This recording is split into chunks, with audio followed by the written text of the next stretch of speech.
ഒരാഴ്ചയായി തുടരുന്ന നാട്ടുകാരുടെ കടുവാപ്പേടിക്ക് ഉടൻ പരിഹാരം കാണണമെന്ന് കർഷക സംഘം. കർഷകരെ കുരുതിക്ക് കൊടുക്കാൻ അനുവദിക്കില്ലെന്നും കർഷക സംഘം പ്രസിഡന്റ് പറഞ്ഞു. 2-3 വർഷമായി മേഖലയിൽ കടുവയുടെ സാന്നിധ്യം സ്ഥിരീകരിച്ചിട്ടും യാതൊരു നടപടിയും സ്വീകരിക്കാതെ അധികൃതർ മാറി നിന്നതാണ് ഇപ്പോഴത്തെ ദുരിതത്തിന് കാരണം. ഇനിയും ആക്രമണമോ ജീവഹാനിയോ സംഭവിച്ചാൽ പ്രശ്നത്തിന്റെ സ്വഭാവം മാറുമെന്നും കിഫ പ്രസിഡന്റ് മുന്നറിയിപ്പ് നൽകി. ഇവിടെ ഇപ്പോൾ നമ്മളെ ഈ കാളികാവ് പഞ്ചായത്തിലെ അടക്കാക്കുണ്ടിൽ ഇപ്പോൾ ഈ കടുവ ഭീഷണിന്റെ ഈ ഒരു പ്രതിസന്ധി ഘട്ടത്തിൽ ഇതുവരെ നമുക്കൊരു പ്രതീക്ഷ ഉണ്ടായിരുന്നു ഈ കടുവനെ പിടികൂടുന്നും അത് ഇവിടെയുള്ള ആളുകൾക്കൊക്കെ അവരുടെ ഒരു പേടിയും ബേജാറൊക്കെ മാറും എന്നുള്ളൊരു ഇതുണ്ടായിരുന്നു. പക്ഷേ നിർഭാഗ്യവശാൽ സാഹചര്യങ്ങളൊക്കെ മാറി.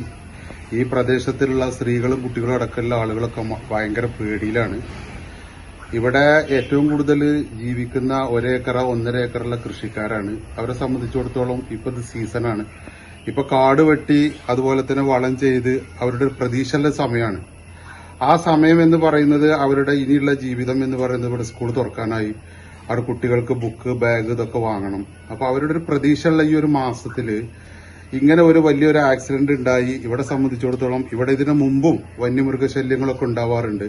പക്ഷെ അതിനൊക്കെ വ്യത്യസ്തമായി ഇപ്പൊ ഈ പ്രാവശ്യം ടൈഗർ 1ൽപ്പെട്ട നരഭോജി കടുവയാണ് ഇവിടെ വന്ന് പെട്ടിട്ടുള്ളത് എന്ന് അധികൃതരെ ക്രമപ്പെടുത്തിയതിന്റെ അടിസ്ഥാനത്തിൽ സൈലന്റ് വാലിയിൽ നിന്നും ഇവിടെ വന്ന് 2 ആള് നിൽക്കുന്ന കൂട്ടത്തിൽ ഒരാളെ പിടിച്ച് പിന്നെ അതിനെ ആക്രമിച്ച് കീഴ്പ്പെടുത്തി കൊലപ്പെടുത്തിയതിന്റെ ആ ഒരു ഞെട്ടലിൽ നിന്ന് ഈ നാട്ടുകാരും ഇതുവരെ മാറിയിട്ടില്ല. ഇതുവരെ ഞങ്ങൾക്കുള്ളൊരു പ്രതീക്ഷ എന്താന്ന് ചോദിച്ചു കഴിഞ്ഞാൽ ഇതിനെ പിടികൂടി കഴിഞ്ഞാൽ സാധാരണ രീതിയിലുള്ള ജീവിതമാകുമെന്നുള്ളതായിരുന്നു. പക്ഷെ അതിൽ നിന്നൊക്കെ വ്യത്യസ്തമായി ഫോറസ്റ്റിനെ സംബന്ധിച്ചിടത്തോളം, പോലീസിനെ സംബന്ധിച്ചിടത്തോളം, അവരെ സംബന്ധിച്ചിടത്തോളം അവരിൽ നിന്നൊന്നും നമുക്ക് സൗകര്യപ്രദമായിട്ടുള്ള അല്ലെങ്കിൽ സന്തോഷകരമായിട്ടുള്ള ഒരു റിസൾട്ട് ഇതുവരെ കിട്ടിയിട്ടില്ല. അപ്പോൾ ഇവിടെ അടക്കാകുണ്ടിയൊക്കെ സംബന്ധിച്ചിടത്തോളം 6 മണി 7 മണി കഴിഞ്ഞാൽ ഇവിടെ ആരും പുറത്തിറങ്ങാൻ പറ്റാത്ത ഒരു ഭീതിയിലാണ്. ഇവിടെ ഒരു പരിപാടി എന്നുള്ളത് മാത്രത്തിലുപരി ഇവിടെ ആളുകൾക്കൊക്കെ വളരെയധികം പ്രയാസം അനുഭവിക്കുകയാണ്.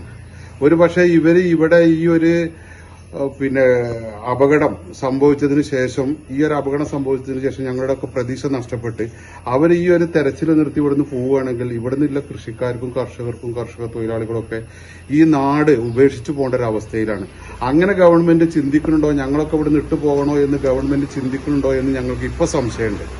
കാരണം ഇതിനെ ഇങ്ങനെ കൂട്ടം കൂടി രാവിലെ പോയി 4 മണിയാകുമ്പോഴേക്കും മഴയെ ഇവർ തിരിച്ചു പോന്നു. ആളും പാളും കൂട്ടി ഇവിടുന്ന് പോയി കാടാക്കിയതുകൊണ്ട് ഇതിനെ കിട്ടുന്നുള്ള പ്രതീക്ഷയൊന്നുമില്ല. അപ്പോ ഇവിടുത്തെ ജനങ്ങൾ മുഴുവൻ വളരെ ഭീതിയിലാണ്. കർഷകരും കർഷക തൊഴിലാളികളൊക്കെ ഇനി എന്താ ചെയ്യാന്നുള്ളതൊരവസ്ഥയിലാണ്. അപ്പൊ ഇതിന് എന്താണ് എന്നൊരു തീരുമാനം പറയാനോ ഒരു കാര്യം പറയാനോ ഇപ്പൊ ഞങ്ങളെ കൊണ്ടൊന്നും ആവില്ല. ഇവിടെയുള്ള ആളുകളൊന്നും ആരും പുറത്തേക്കിറങ്ങാതെ ഒരു കാര്യത്തിനും പറ്റാത്തൊരവസ്ഥയിലാണ്. ജോലിക്ക് പോകാൻ കഴിയാതെ പ്രയാസത്തിലായ തൊഴിലാളികളെ സഹായിക്കാൻ സർക്കാർ മുന്നോട്ടു വരണം. അനേക വർഷങ്ങളായി ആന, കടുവ, പുലി, പന്നികൾ എന്നിവകളെ ക്രമാതീതമായി വർദ്ധിപ്പിച്ച് മൃഗങ്ങളെ കർഷകർക്കെതിരെയുള്ള ആയുധമാക്കുകയാണ് വനംവകുപ്പ് ചെയ്യുന്നതെന്നും പ്രസിഡന്റ് ആരോപിച്ചു. ഈ channel news Kalikavu. Nadakkavil hospital academy of paramedical sciences, Nadakkavil hospital building, Valanchery, Malappuram. Phone number 0494 2084 010 7034 07 1111.